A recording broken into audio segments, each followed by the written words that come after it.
Sarnașale drama. Haťarav ke variso čorimoavel. I holi šulol andemande taj doma zourte mu kaf mu roširo.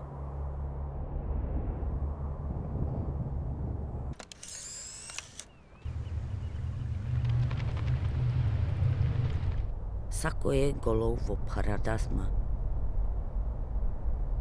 Ale sodivar peilemtar saketivar vastilemo pre taipondem makarinklente.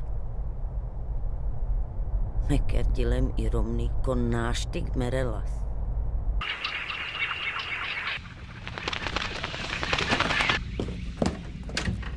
I felt possessed by this woman who had refused to die, who had drawn me to her grave.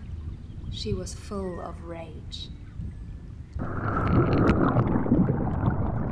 Čižana vsušaj žunga dasma, numa kada ti kavotu. Ale otuv so pabarele patra bevešeski puvna andamuri holiave. Gavrengiak si godo.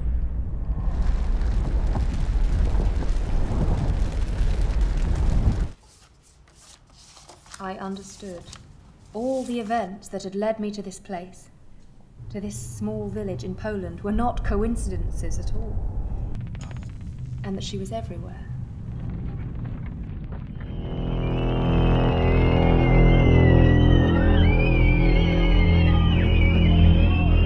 Abače haťara sarnašale drama.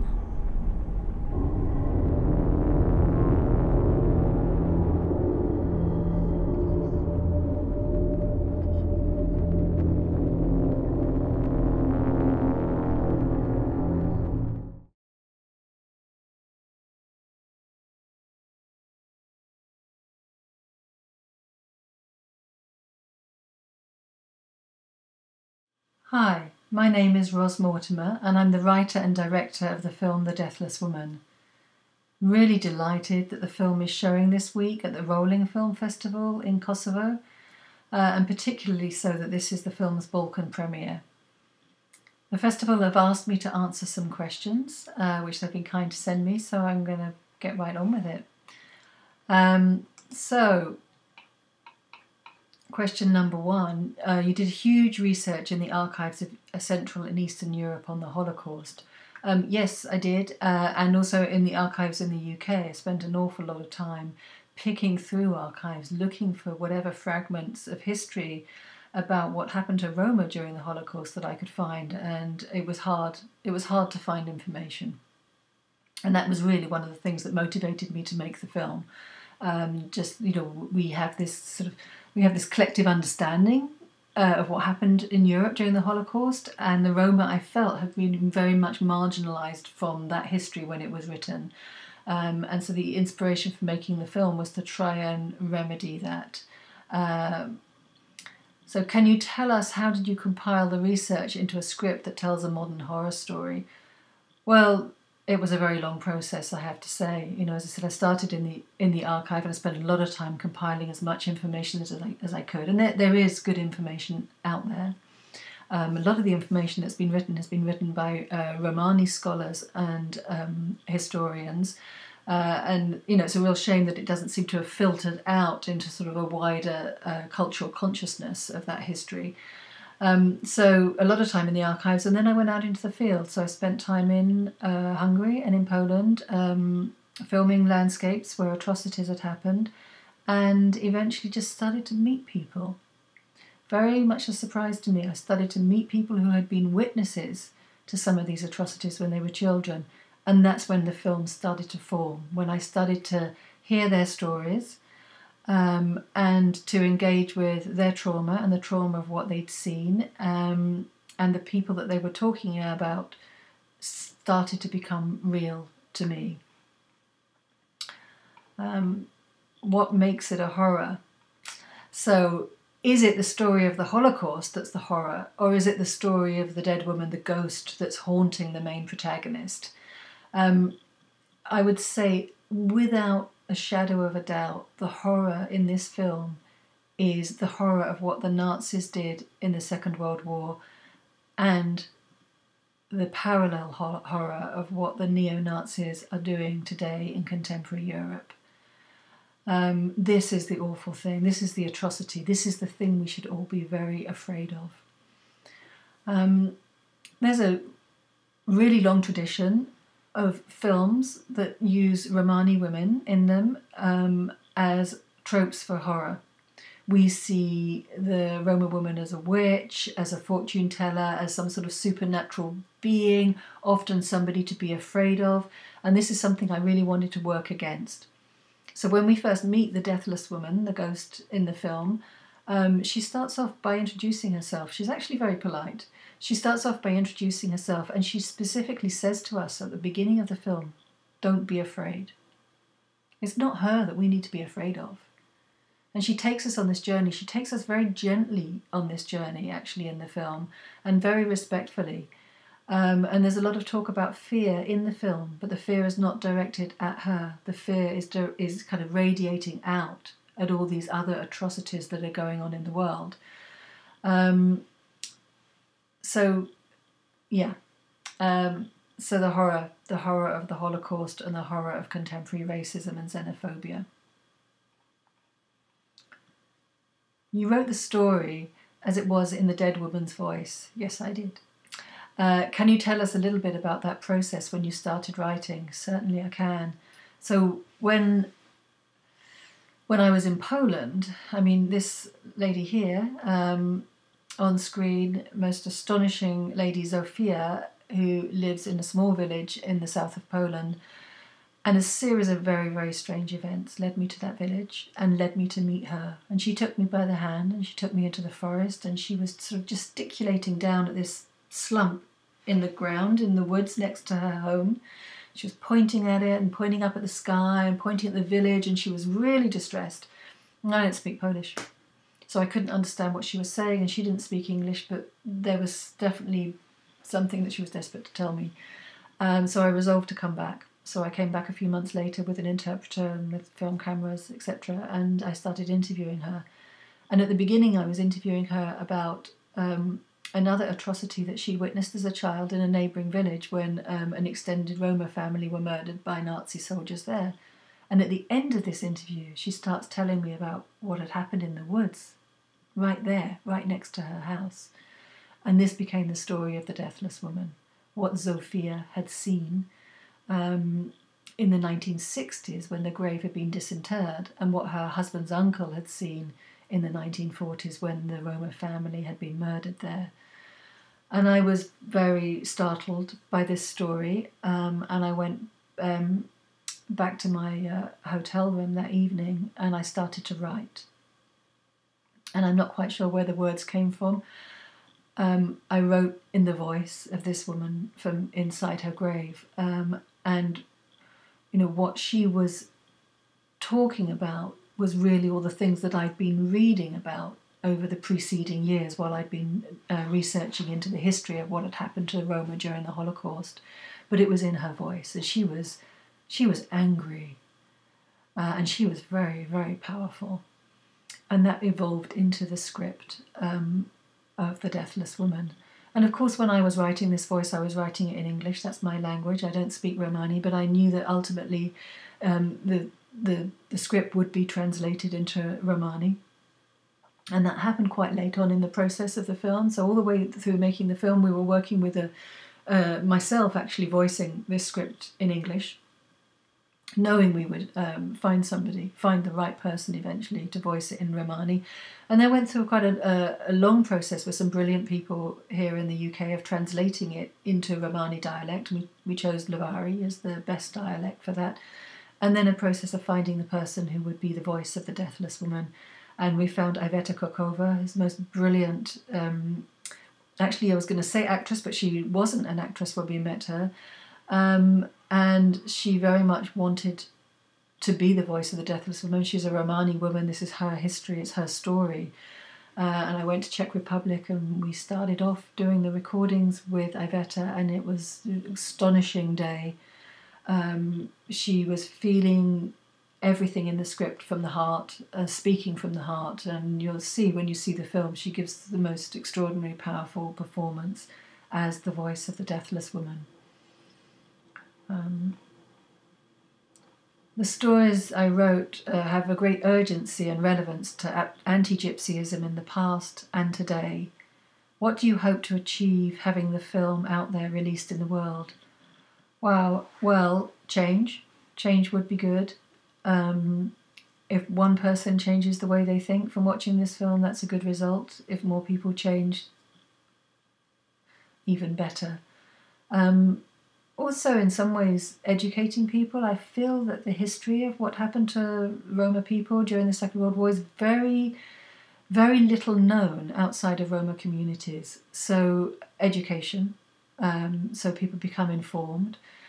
And also education, not just about the historical atrocities against the Roma, but what's happening right now in Central and Eastern Europe against the Roma. Extraordinary amounts of violence, xenophobia, and often this is state-sanctioned as well. And I feel that many countries don't report, so many news outlets don't really report on what's going on. So education for that as well. And justice, social justice. It's always a really strong motivator. And that's where I think the ghost can do good work. You know, this ghost is a political ghost. She has a message that she wants to give. And she's using this film as a device to pass the message on to the audience. There are many films about the Roma Holocaust, mainly documentaries, and directors seem to find a wonderful approach to telling these same events during World War II in very different ways. What made you dedicate your time to tell such a story from a very refreshing perspective? Well, that's a kind of interesting question. This film took 8 years to make. I didn't really set out to make this film. I set out having an interest in landscapes where atrocities had happened. And that's kind of the starting point. And also an interest in what we've decided not to memorialise, what we've decided to leave out when we're writing history. So this is where it sort of started from. Never in a million years did I think I was going to be making a film about the ghost of a Roma woman speaking to us from inside her grave. I mean, this was the evolution, the journey of the film, that kind of happened to me. The Deathless Woman happened to me. She led me to her grave. Somehow she spoke through me when I was writing the script. But also just the other side of things, using a very different approach, or as the festival director very kindly says here, refreshing perspective. I'm a filmmaker, I'm also an artist and an academic, and my area of study is in innovative and alternative forms of documentary practice. And I call this type of film that I've made here, The Deathless Woman, as a hybrid documentary. So it operates somewhere at the intersection of documentary and fiction. We can come on to that. But this is really sort of where my main kind of academic interest lies, in sort of looking at the boundaries of documentary practice and looking at how innovative we can be. And in this film in particular, I brought in lots of theatre, devices of documentary theatre rather than documentary film. The next question is related to this. As an audience, we sometimes wonder if the film is a fiction or a documentary, and quickly we realise it's a fiction, which is brilliantly done. Well, thank you very much again to the festival director for saying that. In what moment did you decide that this had to be told with the fictional characters, with elements based on fact and true events? Well, it's a really difficult question because, as I said, I do see it as a documentary, but it does have fictionalised elements. Everything in this film is true. Everything in this film happened. The central character, the protagonist, who's a woman who's called the Seeker, brilliantly played by the actor Lauren Adair, is based exactly on my own experiences. We see her going about her discovery of the grave sites of the Roma and her haunting by the Deathless Woman, and these are all things that happened to me. We see her defending her methods to a panel of historians, and in those scenes she's working directly verbatim from my own notebooks, from my own writings, my own thoughts about what was happening to me while I was looking for those graves. And interwoven, so that's, it's all factual, it's just reenacted. And interwoven, we have all these astonishing witnesses, people like Zofia, and also contemporary witnesses in Hungary who have very generously given their stories to the film. So all of that is factual. It's all woven together in maybe a slightly unusual way that might seem theatrical or fictionalized. And really the only element that I feel I've taken a very creative liberty with is in the vocalization of the Deathless Woman. But everything that she sees in the film and talks about in the film are things that really happened. So for instance, in the scene in Auschwitz, in the uprising in the Gypsy family camp, everything that she's talking about there, the detail of that, I found from archive reports and from witness testimonies. So everything is true that she's talking about, just perhaps the fact that she wasn't there. So this is the fictionalization, that the ghost was there observing these things, but these things actually did happen. So it's a very blurry boundary between documentary and fiction. Given a choice, I would call it a documentary for sure. So that just leaves me to say, I hope that you find watching the film a moving, a powerful and thought-provoking experience, and I'm just delighted to be able to share it with you. Thank you.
Boge gore, polagano, piši.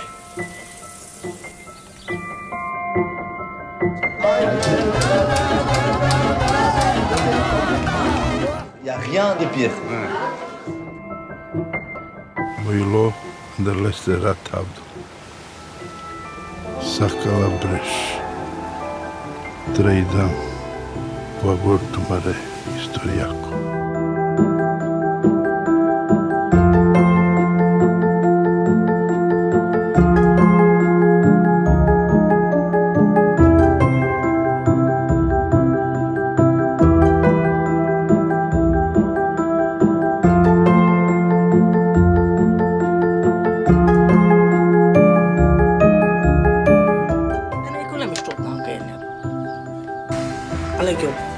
Reziserka vagyok a világon.